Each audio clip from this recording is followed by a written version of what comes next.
बेहद स्वागत है सभी स्टूडेंट्स का। यूके के लिए स्टूडेंट्स कई बार इंटरव्यू के दौरान इस तरह की गलतियां करते हैं, उनको दिक्कत होती है। लेकिन वो गलतियां है कौन सी, यही बताएंगे अमरजीत सिंह, हमारे साथ हैं ब्रॉडवे इमिग्रेशन सर्विसेज से। बेहद स्वागत है जी। मैं चाहूंगा क्लैरिटी दें, कौन सी गलतियां स्टूडेंट्स इंटरव्यू में करते हैं, जो वो ना करें तो उनका फायदा होगा। यूके स्टडी वीजा और इंटरव्यू से बहुत सारे बच्चों को टेंशन रहती है, तो आज इंटरव्यू के मसले को लेके आपको क्लैरिटी देता हूं। ऐसी मिस्टेक्स जो स्टूडेंट्स करते हैं और उनको नहीं करनी चाहिए, क्योंकि यूके के अंदर मोस्टली तो आप 100% इंटरव्यूज को क्लियर कर सकते हैं। वो इंटरव्यूज लंबी जरूर होती हैं, चाहे यूनिवर्सिटी की हो चाहे एम्बेसी की हो, एवरेजली 30 to 45 मिनट्स तक। लेकिन वो इतना बड़ा मसला नहीं होता, कई बच्चे जितना बना लेते हैं। तो 4-5 चीजें जो आपको खास ध्यान रखने की जरूरत है अगर आप यूके इंटरव्यू बहुत इजीली क्लियर करना चाहते हैं और ज्यादा टेंशन के साथ क्लियर नहीं करना चाहते हैं। अगर आप ये 4-5 चीजों के ऊपर काम कर लेंगे तो आपको किसी तरह की दिक्कत नहीं आएगी।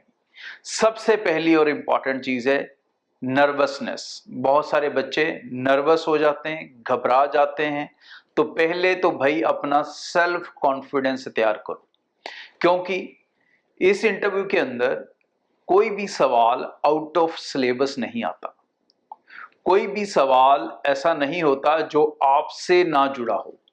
तो मतलब इंटरव्यू के जितने भी क्वेश्चन रहेंगे वो डायरेक्टली आपसे कनेक्टेड रहेंगे या आपके स्टडी प्लान से कनेक्टेड रहेंगे। तो घबराने की जरूरत नहीं है।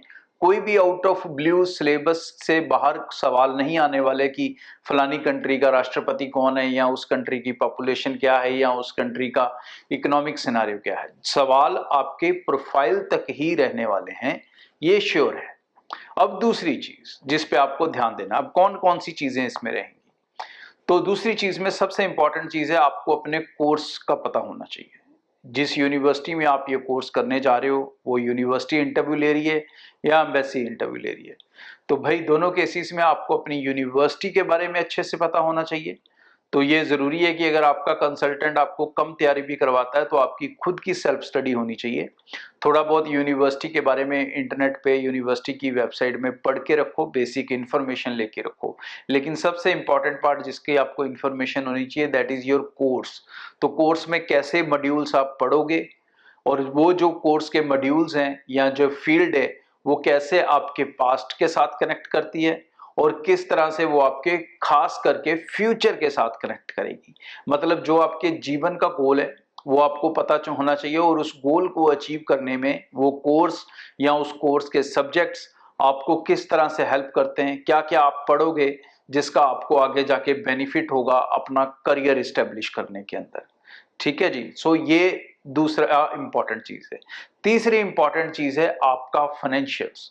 तो मतलब आप अपनी स्टडी विदेश में करने जा रहे हो तो भाई उसे लेकर आपकी इनकम, आपकी मतलब फैमिली की इनकम, पेरेंट्स की इनकम जो आपको स्पॉन्सर कर रहे हैं उनकी इनकम भी आपको पता होनी चाहिए। ऑल्दो यूके में इनकम के कोई डॉक्यूमेंट देने नहीं पड़ते, बट जब आप इंटरव्यू दे रहे हो तो अगर वीजा ऑफिसर आपसे पूछेगा या यूनिवर्सिटी रेप आपसे पूछेगा कि आप कैसे अपनी कॉस्ट को कवर करोगे यूके में स्टडी के लिए, तो आप उनको क्या बता पाओगे। तो आप उनको बता सकें कि भाई मैं अपने पूरे साल की फीस आने वाले दिनों में ट्रांसफर कर रहा हूँ, तो दूसरी जो मेरा खर्चा होगा वो मेरी लिविंग कॉस्ट है जो स्टैट्स के हिसाब से इतने लाख बनती है, 13 लाख है, 14 लाख है, 15 लाख है, जहां पे भी आप पढ़ने जा रहे हो। ये जो फंड्स हैं ये ऑलरेडी मेरे पेरेंट्स ने रिजर्व में रखे हैं मेरे पास, और प्लस मेरे पेरेंट्स की एक अच्छी खासी इनकम है, वो फलाना फलाना बिजनेस या फलानी फलानी जॉब करते हैं। तो इस तरह से आपको अपने बारे में एक क्लैरिटी होनी चाहिए जो आप इंटरव्यू में रख सको। तो यहाँ पर भी आप ये पॉइंट भी आराम से क्लियर कर सकोगे। इसको लेके जो भी एक दो सवाल और भी आते हैं वो इसी पे सेंट्रिक रहेंगे। नेक्स्ट जो इंपॉर्टेंट चीज आपके लिए रहेगी वो है वीजा रूल्स। आपको स्टडी वीजा के रूल्स जरूर पता होने चाहिए कि यूके के अंदर जो वीजास हैं उसमें क्या क्या अलाउड है। फॉर एग्जांपल आपको जो वर्क है वो 20 आवर्स अलाउड है। आपको जो पोस्ट स्टडी वर्क वीजा है वो कितने समय का मिलेगा। उस पोस्ट स्टडी वर्क वीजा को आप कैसे यूटिलाइज करना चाहेंगे। मतलब मैं जिस चीज में पढ़ा हूँ मैं चाहूंगा कि मैं उसमें कुछ एक्सपीरियंस भी यूके से लेके आऊं, ताकि जो मैं करियर उसके बाद अपना प्लान करूं किसी भी कंट्री में या इंडिया में भी, तो मेरे अंदर एक ज़्यादा कॉन्फिडेंस होगा, ज़्यादा प्रैक्टिकल नॉलेज होगी अपनी ट्रेड को लेके और अपने आप को एस्टेब्लिश करने में आसानी होगी। तो इन चीज़ों के ऊपर अगर आपने अच्छे से वर्कआउट किया है या आपके कंसल्टेंट ने आपको अच्छे से वर्कआउट करवाया है, तो आपकी इंटरव्यू रुकने वाली नहीं है, घबराने की ज़रूरत नहीं है। और लास्ट जो इम्पॉर्टेंट चीज़ है, ये सारी मोती जो मैंने अलग अलग बताए, इनकी एक खूबसूरत माला जो है वो आप इंग्लिश के ज़रिए बना सकते हैं। तो इट इज़ वेरी इंपॉर्टेंट कि आपकी जो कम्युनिकेशन स्किल्स है वो अच्छी होनी चाहिए। इंटरव्यू के अंदर हेजिटेट करके बोलना, रुक रुक के बोलना, अटक के बोलना, भूल जाना या बातों में बात करते हुए उसमें कॉन्फिडेंस ना दिखना, ये चीज़ें आपके लिए नेगेटिव हो जाती हैं। तो फिर कई बार इंटरव्यूज रीस्केड्यूल करनी पड़ती हैं, उसमें समय भी वेस्ट होता है, ऑप्शंस भी कई बार खराब हो जाती हैं बच्चों की।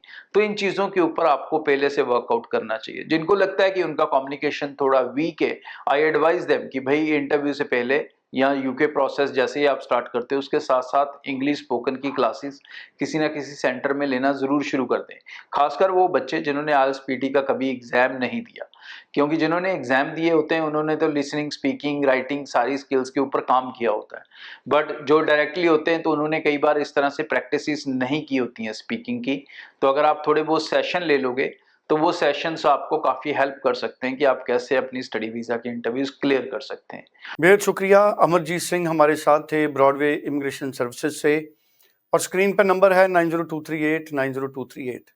आपके जहन में कोई भी सवाल है, आप उसे बार बार पूछें, पूरी क्लैरिफिकेशन लें, और जब आपको पूरी तसल्ली हो उसके बाद आप अपनी ज़िंदगी के फैसले करें। आपको ख्याल रखना है कि आपसे भी कोई गलती ना हो।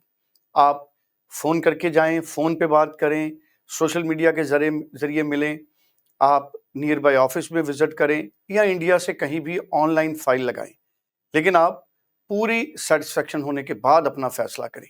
Thank you so much.